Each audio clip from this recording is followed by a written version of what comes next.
Bueno, vamos a hablar de un tema complementando lo que ayer les presenté y es el cáncer de cuello uterino. La OMS ha propendido por esfuerzos conjuntos a nivel mundial para que combatamos esta enfermedad y ese es el objeto de mi charla. Quiero declarar que no tengo ningún conflicto de interés específico en este tema. Y aquí vemos a Patti, a Cristina y a Yasmín. Ellas son mujeres supervivientes de cáncer de cuello uterino. Estos son testimonios que dieron para CDC, donde ellos nos mencionan varios tópicos. Démonos prioridad, consultemos si tenemos síntomas. Cristina nos dice, vacúnense, por favor, vacunen a sus hijos. Y Yasmín manifiesta la importancia que hay para los métodos de detección temprana. Sin embargo, doctores, una vida se pierde cada 2 minutos por esta enfermedad en el mundo. Y desafortunadamente, al final de esta charla, ya habrán fallecido en el mundo 10 mujeres por cáncer de cuello uterino. Creo que esto es importante y nos mueve la fibra para tomar acciones. Vamos a recordar algunos conceptos. La prevención son las medidas destinadas no solamente a prevenir la aparición de la enfermedad, como la reducción de factores de riesgo, sino a atenuar su avance y secuelas. Y el cáncer de cuello uterino sí que es una enfermedad relevante para articular con niveles de prevención. Yo puedo hacer prevención primaria educando, vacunando, secundaria tamizando o haciendo detección temprana, y terciaria cuando ya doy un manejo específico y rehabilito a estas mujeres. Y les mencionaba ayer, sí nos atañe, por supuesto, el 85% de los casos de cáncer de cuello uterino están concentrados en países en vía de desarrollo. Vemos que 600.000 nuevos casos se presentaron aproximadamente para el año 2020 con 300.000 muertes y las tasas de incidencia de mortalidad ajustadas por edad son superiores en Latinoamérica. Esto es un panorama de las Américas. Recordemos que las Américas va incluido Canadá, Estados Unidos y de ahí para abajo hasta Sudamérica. Esta es la tasa umbral del mundo, esta línea roja. Entonces uno diría, Colombia está intermedia, ¿cierto? Un poco discretamente inferior a la tasa mundial, pues comparativamente a Bolivia, Guyana, Paraguay. Esas tasas de incidencia y mortalidad son drásticamente elevadas, pero vean Canadá y Estados Unidos. Y esto básicamente está articulado con los programas nacionales de vacunación y de tamización. Y Colombia, les mencionaba ayer, también hemos mejorado, es la segunda neoplasia para el año 2012 después de la mama, ya es tercera para el año 2020 y en ese sentido estamos haciendo acciones gubernamentales y de oportunidad adecuadas, pero todavía no suficientes. Cada día en Colombia, 13 mujeres tienen diagnóstico de cáncer de cuello uterino y 5 mujeres mueren a causa de la condición. Este hallazgo de la causalidad del virus oncogénico de esa persistencia hizo merecedor del premio Nobel en el año 2008 al doctor Surhausen, médico alemán, de hecho muy articulado con el trabajo de la doctora Nubia Muñoz, patóloga caleña. Ellos documentaron que la prevalencia de un virus oncogénico en cáncer cervical es el 99%. De 100 mujeres, 99 van a tener estos genotipos oncogénicos y vemos que la mayor asociación es cuello. No obstante, como es una enfermedad asociada al comportamiento sexual, nos puede dar cáncer de ano, vagina, pene, vulva, orofaringe, cavidad oral o laringe. Y esto es muy importante entenderlo porque no todas las neoplasias tienen un agente etiológico confirmado o documentado. Dio el cáncer y no sabemos cómo haberlo prevenido. Acá sí, tenemos vacunación y tenemos tamización. En el año 2018, el doctor Tedros, que es el director de la OMS, manifiesta una serie de problemáticas, la disparidad que existe en cáncer de cuello uterino, y aquí simplemente les muestro un reflejo. 100 millones de adolescentes, niñas vacunadas en el mundo, pero 95% corresponden a países de altos ingresos. La infraestructura oncológica, tener un equipo de radioterapia, quimioterapia, cirujanos oncólogos o ginecólogos oncólogos como aplica en Colombia, 30% en nuestros países versus 90% en los países de altos ingresos. Y entender que menos del 25% de nuestros países de bajos ingresos tienen programas nacionales de vacunación. Y se marca un hito en la prevención. Y es básicamente un llamado en el mayo del 2018 para la acción en la eliminación del cáncer de cuello uterino. Más de 70 países unieron esfuerzos en Ginebra, firmaron un documento y se genera la estrategia global para acelerar la eliminación del cáncer de cuello uterino en 2020. No quiero ser muy repetitiva en los conceptos, pero es fundamental entender que en salud pública hablamos de erradicación si ya no hay casos, es una reducción permanente a nivel del mundo, y en este sentido nosotros aquí no hablamos de erradicación sino eliminación. Uno puede eliminar la enfermedad, la infección o como problema de salud pública, que es el tópico que hizo la OMS, y es básicamente generar unos target objetivos claros y específicos con intervenciones que permitan en un continuo reducir la carga de enfermedad. Entonces, no es concepto de erradicación, sino de eliminación como problema de salud pública. Este es el documento oficial, ustedes lo pueden consultar en la página WHO, y es el famoso 90-70-90 que ayer les toqué, donde tenemos 3 pilares fundamentales. El 90% de las niñas vacunadas a los 15 años, el 70% de las mujeres tamizadas con al menos un test de alta calidad. Y cuando hablamos de alta calidad es que supere la sensibilidad del 90% y es el test de BPH. Y que el 90% de nuestras mujeres que tengan precáncer o cáncer sean diagnosticadas y manejadas a tiempo. Debemos lograr esto para el año 2030, si queremos para el año 2100 reducir 62 millones de casos en el mundo. Entonces, la OMS empieza a generar documentos y estrategias, tiene 4 pilares en el plan de acción, que aquí lo vemos, donde básicamente, ¿qué pide? Mejoren la organización y gobernanza de los programas, hagan adecuados registros de cáncer, generen información clara de prevención primaria, innoven en la tamización y pues mejoren el acceso a la infraestructura oncológica. Hay 2 estudios, no me voy a tener mucho, publicados en Lancet, que hicieron modelación matemática para ver si introducimos estas estrategias, qué impacto vamos a tener y en qué tiempo. Quiero que vean estas curvas, aquí hablamos de la incidencia de cáncer por 100.000 mujeres al año. Si seguimos haciendo lo mismo, pues va a haber una disminución sumamente ligera para el año 2120, que es el año donde esperamos ver los resultados. Muchos de nosotros no estaremos en ese instante, pero para nuestros hijos y nietos vamos a dejar este legado si hacemos bien las cosas. Si hacemos vacunación intensiva, vamos a tener una reducción, pero definitivamente el endpoint, lo más importante es hacer tamización y vacunación intensiva, donde vamos a ver una drástica reducción de los casos hacia el año más o menos 2050. Y si logramos estas estrategias de control para el año 2030, ya veremos unas metas cercanas a la eliminación para el 2085, pero les menciono que el año esperado es 2120. Es un tema súper extenso, espero darles una orientación muy rápida y recordarles los pilares y qué tenemos en Colombia. La vacunación definitivamente es fundamental, es gratuita, está en el PAI. Recordemos que las vacunas no tienen capacidad oncogénica, muchas de las pacientes dicen, me están inoculando un virus, le va a dar cáncer a la niña. No, es una tecnología de DNA recombinante que produce unos epítopes para respuesta inmunitaria, y la vacuna tiene múltiples estudios, más de 30 años. Estos son los 4 agentes que en el mundo se han producido, y aquí les traigo una noticia pues más o menos fresca, y es que Secolin, producida en China por Innovats, también está en precalificación de la OMS, es decir, tenemos 4 agentes en el mundo, Cervarix, Gardasil, Gardasil 9 y pues esta Secolin. Y aquí están pues básicamente cuáles son los genotipos incluidos en la vacuna. Entonces recordemos que puede ser o bivalente o tetravalente o nonavalente de acuerdo a los genotipos vacunales. Secolin tiene 2 genotipos de alto riesgo, pues creo que es la menos conocida, 16-18, y no está disponible en Colombia, porque en Colombia tenemos estos 2 agentes. Gardasil, que es la tetravalente, tiene 2 genotipos de bajo riesgo, 6 y 11, previenen verrugas genitales, y 16-18, que son los genotipos oncogénicos que causan el 70% de los cánceres, y la nonavalente fue relanzada el año pasado, tiene 7 genotipos de alto riesgo y 2 de bajo riesgo. El impacto en reducción de enfermedades es notorio, la evidencia lo habla. Si yo aplico Gardasil, reduzco el 70% de los cánceres de cuello uterino invasores, y si utilizo Gardasil 9, que es la nonavalente, el 90%. Y también se ha analizado secundariamente el descenso de HSIL, el Esciloascus, y pues estas vacunas lo generan. Tampoco me voy a detener mucho en esto, simplemente para recordarles que hay evidencia sólida, prospectiva, fase 3, incluso ya en poslicencia, que muestra la eficacia de las vacunas. Para las mujeres, infección, lesión cervical, vulvar, vaginal, verrugas genitales o infección anal, la cubren los genotipos. La bivalente en verrugas no, pues porque no tiene 6 y 11, y las eficaces por protocolo de intención de tratamiento maravillosas. Para los hombres, también hay protección en infección anal, lesión anal y verruga genital, más del 75%. Se han aludido varios aspectos en los hombres. Recordemos que la evidencia lo dice, los hombres inmunocomprometidos o que tienen sexo hombre con hombre tienen más carga de enfermedad.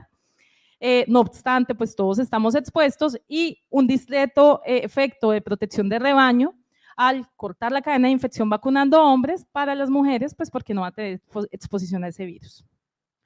La seroconversión, que se produzcan anticuerpos asociados a la vacuna, más del 99% con los esquemas vacunales. Pero entonces empieza el argumento adicional y es, bueno, en un estudio, ensayo clínico, la eficacia es perfecta, miremos en el seguimiento poblacional. Y hay dos estudios relevantes.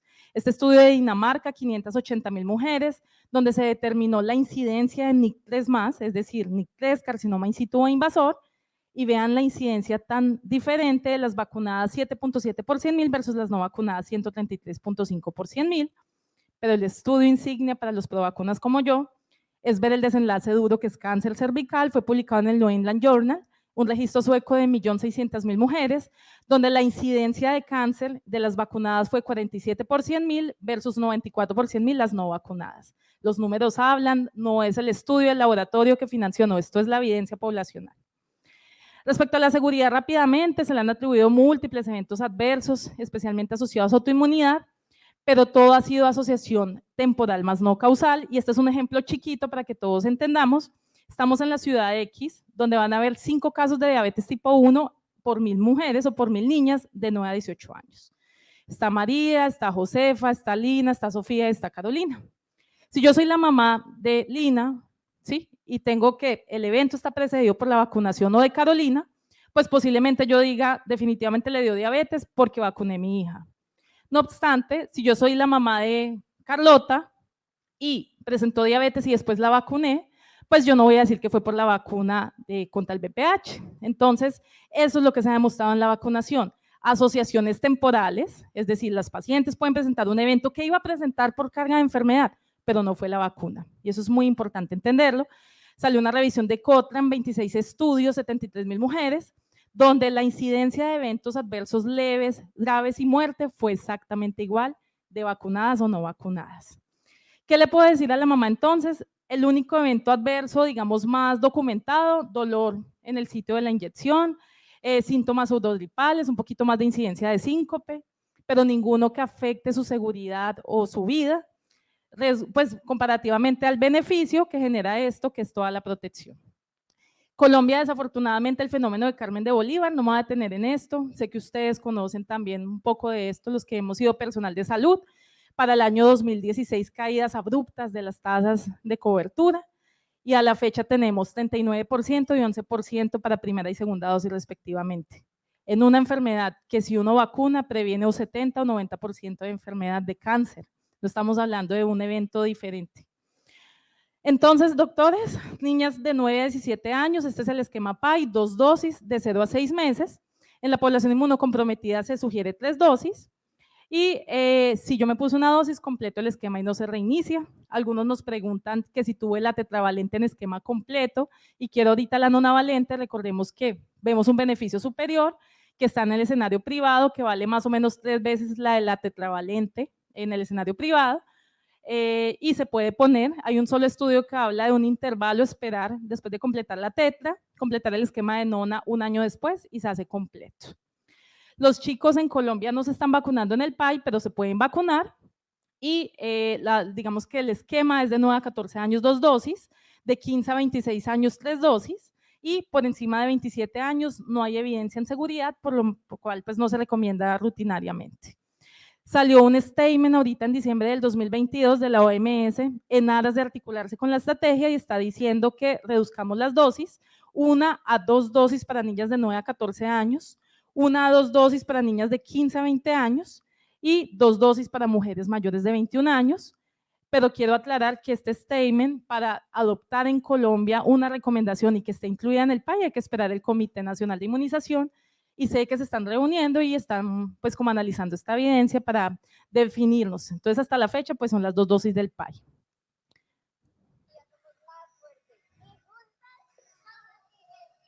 Hombro a hombro luchamos contra el cáncer del cuello uterino y lo podemos derrotar de la manera más efectiva y segura. Metiéndole el hombro a la vacuna contra el VPH. Ahora es tu turno. Tu turno, tu turno. Si tienes entre 9 y 17 años, vacúnate contra el VPH. Hombro a hombro le ganamos al cáncer del cuello uterino.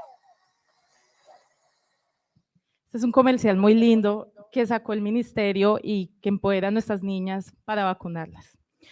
Bueno, vamos rápidamente en aras del tiempo a la tamización. Recordemos que uno puede tamizar cáncer con citología, con test de BPH o viability, y este es el argumento de por qué test de BPH. Recordemos que para una prueba de tamización primaria yo requiero que la sensibilidad sea superior y para una prueba de triage especificidad, y si comparamos la citología que tiene una sensibilidad aproximada del 50% versus 90% del BPH, pues cualquiera de las tecnologías definitivamente nos la supera con creces. Reducción de muerte. Cuando yo implemento un programa de tamización, yo quiero al final no solamente detectar el desenlace, sino que disminuya la muerte. Ustedes ven aquí estadísticamente significativo en este ensayo indio, 48% de reducción de muerte con el BPH. Y aquí una guía súper rápida. Si ustedes buscan en PubMed van a encontrar más de 40.000 títulos de cómo se tamiza, pero en Colombia, doctores, tenemos la guía de práctica clínica y la resolución 3280. Empezamos tamización a los 25 años con citología en esquema 133, a los 25, a los 28, a los 31.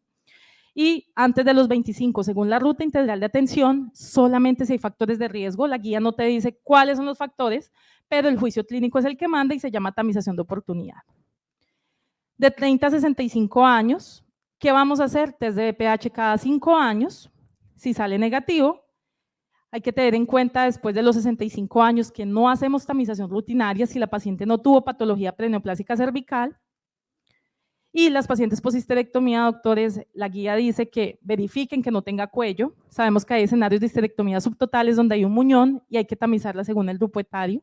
Háganle un tacto, pónganle un espéculo, una ecografía si es el caso.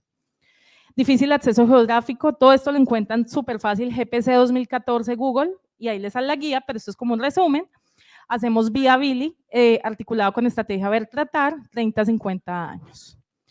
Vacunadas hay que seguirlas tamizando. Me llegan muchas pacientes y me dicen, doctora, yo me puse la tetravalente, la nonavalente, ¿y por qué tengo que seguirme tamizando? Y tiene lógica el argumento que les voy a dar. No incluye los 14 genotipos oncogénicos, apenas 7 máximo la nonavalente, entonces se tamizan igual. Pacientes VIH, no hay un estándar específico, pero hay que hacer tamización intensiva toda la vida y empezar idealmente co-testing a los 30 años. Y el embarazo, doctores, finalmente es la única oportunidad, creo que más visible de las mujeres para asistir al médico y decir, voy a hacerme revisar, pregúntenle si está tamizada y si no está tamizada, la pueden tamizar con cualquiera de las pruebas, de acuerdo al grupo etario. No genera eventos o efectos perinatales o maternos adversos, se prefiere en el segundo trimestre. Eso empezó en 17, tengo 2 minuticos más. Vamos al tercer pilar, que es el tratamiento, el 90% tratadas. Si ustedes ven, doctores, en Estados Unidos o en Colombia, el 80% en Estados Unidos y el 92% de nuestras mujeres, estos son datos de alto costo, todavía tienen un estadio curativo. Y cuando yo hablo de curativo en oncología es que con las terapias estándar la paciente puede curarse de la enfermedad. Hay guías, entonces, ¿cuál es el pilar de nosotros como ginecólogos? Si detectan una paciente NIC2-3, un cáncer, derívenla a tiempo a los especialistas específicos, manéjenle ustedes la patología preinvasiva y ahí estamos impactando en este pilar. Esto es el perfil poblacional que tiene Colombia, esto lo hace una encuesta, la OMS, cada 2 años, y estos son los datos previos para el año 2021, que resumen un poco lo que ya les mencioné. El que desee, con gusto le mando nuestro perfil. Recordarles que Colombia es una potencia en investigación para este tipo de neoplasias. Hemos participado con niñas en los estudios vacunales, en las cohortes poblacionales, y ya llevémonos estos 3 mensajes para la casa. Quitemos esos mitos. Llega la paciente angustiada, se asocia el BPH que es cáncer, entonces no hay una adecuada consejería, que es libertinaje, que es infidelidad del esposo. Todo ese tipo de cosas, doctores, hay que vencerlo, porque si no, pues vamos a generar una sobrecarga emocional en esta paciente cuando no hay razón. Manténganse actualizados, aquí les dejo estos 2 QRs, son 2 cursos interesantes, el del lado derecho se llama Seguridad de la Vacuna, del Instituto Catalán de Oncología con el Instituto Nacional de Cancerología, y en el instituto también tenemos cursos virtuales sobre el virus, sobre cómo hacer citología, pruebas de inspección visual. Les hago una cordial invitación. En el instituto generamos programas, por ejemplo, de implementación de viability. Ustedes hacen la solicitud en un área dispersa, vamos, los capacitamos, tenemos amplia experiencia en eso, con mucho gusto. Y al final, pues lo que les decía, esto es tarea de todos. Quiero exaltar ya en este último minuto que me queda el papel preponderante que tuvo todo el personal de salud en la pandemia. Salvamos vidas, nos expusimos a nosotros, la familia, Pero doctores, ustedes son, y todo personal de salud que asiste hoy, la primera línea de nuestras mujeres, mujeres productivas, mujeres eje de los hogares, mujeres que pueden hacer un crecimiento en este país. Y el último respaldo pues que les doy es que estoy esperando que mi hija Lina cumpla 9 años para vacunarla y ya me hice mi test de VPH en su calendario de cada 5 años. Les agradezco muchísimo la atención.